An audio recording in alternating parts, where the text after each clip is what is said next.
হ্যাঁ, কষ্ট অনেকটাই কষ্ট। চারিদিকে পানি, রাস্তাঘাটে পানি, সম্পূর্ণ আঁটু সমান পানি। গতকালকে কোনো কাজ করতে পারি নাই, আজকে বের হয়েছি, এখন পর্যন্ত অফিসে পৌঁছে যেতে পারি নাই, এই অবস্থায় আছি। বন্যার কারণে এত পানি জমা হয়েছে যা বলার মতো, কোমর পর্যন্ত পানি বর্তমানে।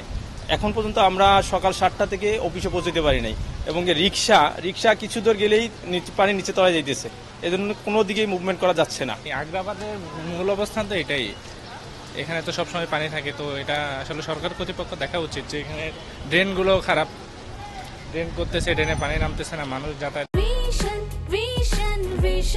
100% কপার কন্ডেন্সারে তৈরি ভিশন ফ্রিজ, তাই গুণে মানে অটুট থাকে বছরের পর বছর। সমস্যা হচ্ছে ছাতা নিয়ে বেরিয়েছি, ছাতা হাতে নাই, মানে ছাতা ভাঙিয়া মানে ঘুরে নিয়ে গেছে বৃষ্টিতে। এখন অফিসে যাইতে পারে না, এখন বর্তমান 9:50 বাজতেছে, আমার অফিস হয়েছে আপনার 9টা বাজে।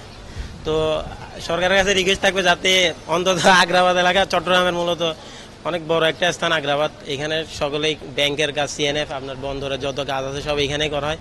রিকোয়েস্ট থাকবে যাতে এই জায়গার উন্নতিটা যাতে সরকার করে।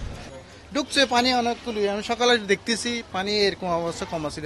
হ্যাঁ, আস্তে আস্তে দেখছি পানি বাড়তেছে, এখানে মালপত্র সব গুছাইতেছি, সামনে আবার আরো বাড়তেছে পানি। তো বৃষ্টি হওয়ার জন্য এত বলি পানি উঠবে আমরা কল্পনা ভাবিনি।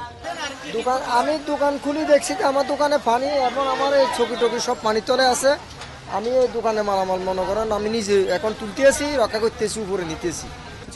আমার তো সমস্যা এই পর্যন্ত পানি, এখানে ডিউটিতে আসার সময় এতটুকু পানি ইয়া করে আসছি, তারপরে হলো গাড়ি নিয়ে পানি দিতে হচ্ছে, এই পানির মধ্যে অনেক কষ্ট হচ্ছে আর কি।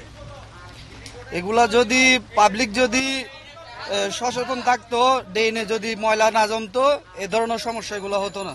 হ্যাঁ, সমস্যাটা হলো রাস্তাটা পুরো ডুবে গেছে, নিচে নালা আছে বা গাত্তা আছে বা মেনাল ডাকটা খোলা আছে, সেটা আমরা বুঝতে পারতাছি না, অনেক রিস্কের ভিতরে আছে আমরা।